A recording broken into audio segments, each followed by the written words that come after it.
Hey, what's up, Crypto Army? I'm Travis, your crypto newbie, bringing you my experiences so you don't have to learn things the hard way. Just a reminder, I'm not a financial advisor. None of my content should be viewed as financial advice.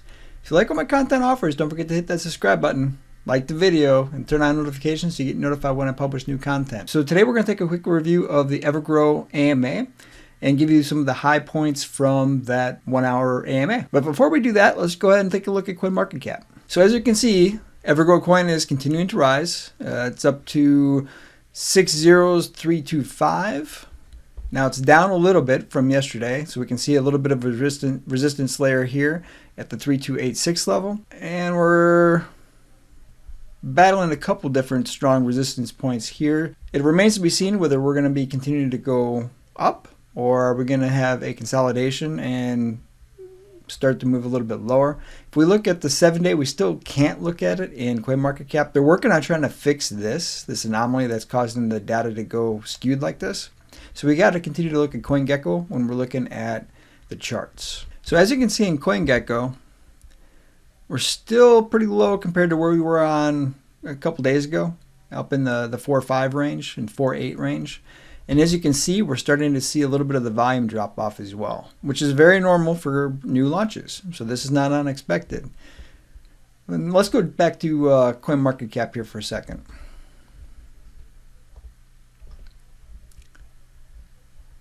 So let's jump onto historical data for a second. And I spent a lot of time looking at this data. So you can see we've had a pretty good increase in our volumes on the 12th and the 13th, and then we're starting to see that slow decline. This is pretty common. This is a very normal occurrence in crypto, especially for new launches. And really for any launch, you'll see these ups and downs. You see the same thing in Bitcoin, although Bitcoin's at a much higher point right now. But you do see these kinds of gains and decreases in the volume.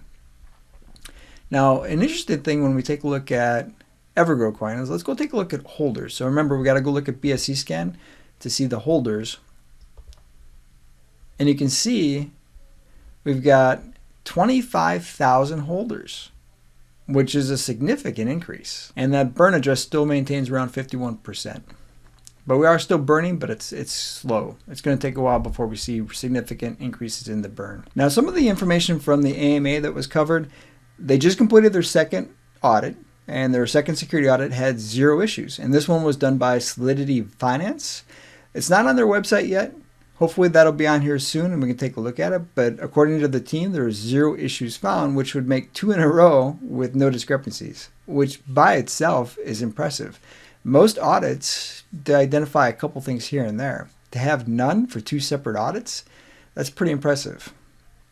Now, there's been some FUD in the community about the liquidity for EverGrow. So what they're going to do is they're shifting their entire marketing budget, which is 1%, as you can see on the screen, over to the liquidity for the next couple of weeks, just to increase the liquidities, alleviating some of the FUD that's out in the community. I haven't actually seen a lot of that FUD, but apparently there's a lot of YouTubers out there that are talking about the liquidity. I haven't seen any issues in liquidity, and the team said the same thing. There hasn't been any issues in liquidity. I'm not sure. I haven't seen any videos that specifically called questions on liquidity. Maybe I'm not looking for the right videos. I generally avoid the ones that are nonstop FUD and pull things out of thin air. If there's something that they can legitimately point to, then I take a look at it. But most of the time, the people that are pushing the FUD are doing it to bring a project down. I don't know why they do that, but there are people in the community that do that. Now, they did have some good updates on exchanges. So Indacoin is going to have a listing here probably in the next week or so. They said it's imminent. So your guess is as good as mine as what imminent is, but maybe in the next week. And they've had this in the pipeline for a while. Now, what does that mean for us? Now, Indacoin has 5 million-ish holders, so it exposes the token to a significant group of investors.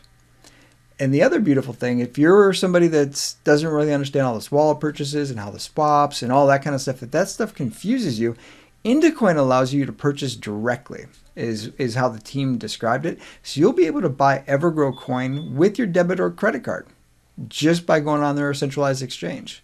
Now, it's supposed to keep the tokens and the reflection rate. There's always a possibility that when they load these things on centralized exchanges that the tokenomics doesn't quite work the same way. A lot of times it's, at least on some of the other projects, it's confined to the exchange. So whatever the tokenomics of the exchange is what you're going to get in distributions.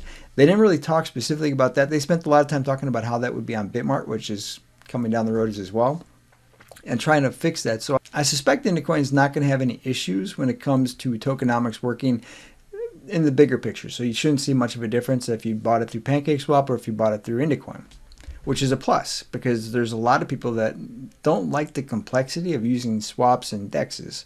Now, as I said a second ago, BitMart, and they're actually working on BitMart and 2 other exchanges, but NDAs prevent them from talking about the other exchanges. But they're in the process of working those in. Now, BitMart, much like Indacoin, has a huge number of holders and investors on their exchange, so it exposes the token to a lot of investors. So you're potentially talking 10 to 15 million, depending on the other 2 exchanges, of new people that are going to have the ability to buy EverGrow, which usually represents an increase. Now, not always, and I'll use the Shiba Inu coin as an example.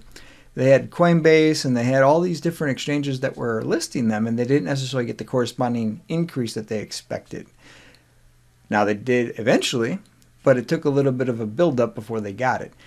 Normally, when you get exposed to that many potential investors, you're going to see an increase. So that's potentially in our future, is we're going to see a huge increase in volume plus price, hopefully. I know a lot of you are waiting for the price, but if you're looking for this as a long-term, really don't look at it from a price perspective. And I would almost say for a lot of things, and this is kind of my view on most of these, do I keep awareness on what's going on with the crypto? Yeah, I do. I mean, I don't want to lose all my money, but if I believe in the fundamentals, I'm a lot less concerned about the day-to-day issues inside of a coin. If the fundamentals are good, there's no reason to expect that this coin's not going to improve over time. And it seems like in the case of EverGrow Coin, that's what we've got here. This is not a coin that you're going to worry about losing all your money on. It's got 2 security audits with 0 problems identified.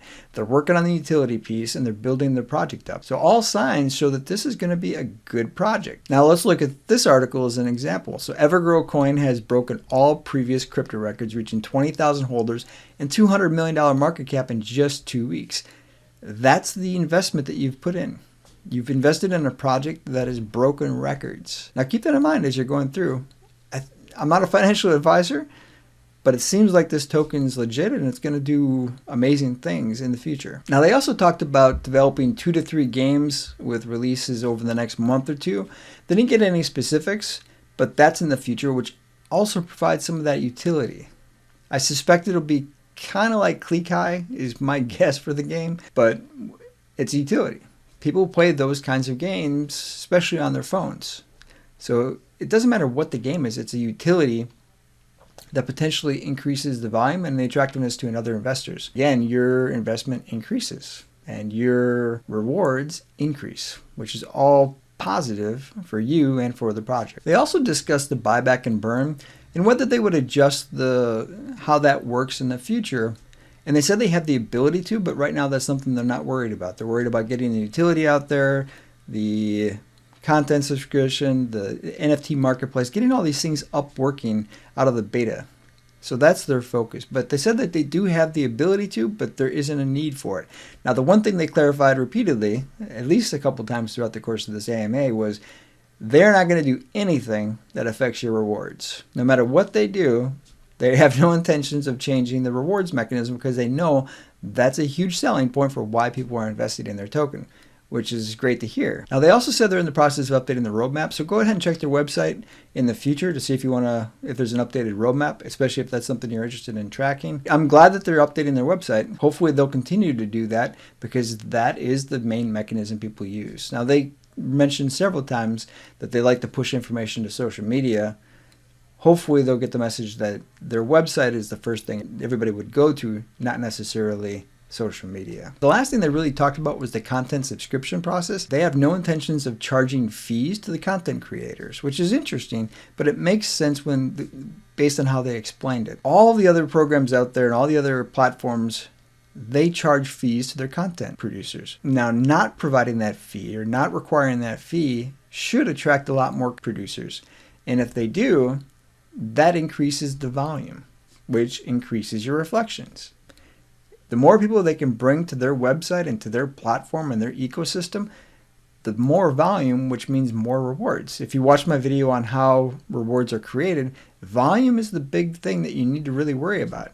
And right now, our volume is decreasing, not increasing.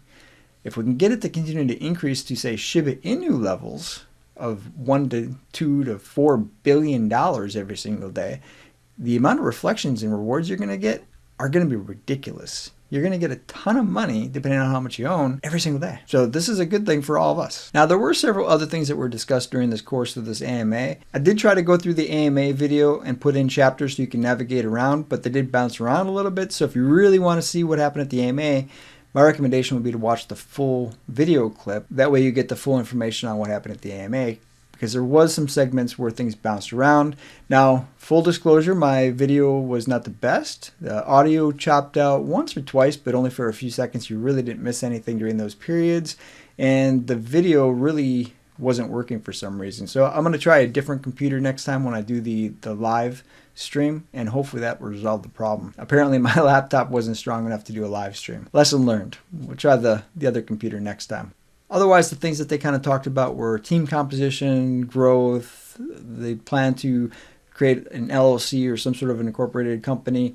All of those things are in the discussion phase, but they're trying to get the market cap and some other things where they need to be to make sure that this token is going to be successful. Then they'll start doing those other processes to make this a full-fledged business, kind of like what SafeMoon did as well. Hopefully found this content helpful. Try to keep it shorter than the actual AMA, but there's a lot more information in the AMA, so if you're interested, go check that out. Until next time, stay strong with those diamond hands. Crypto Newbie here to tell you how you can get $2,340 in free stocks.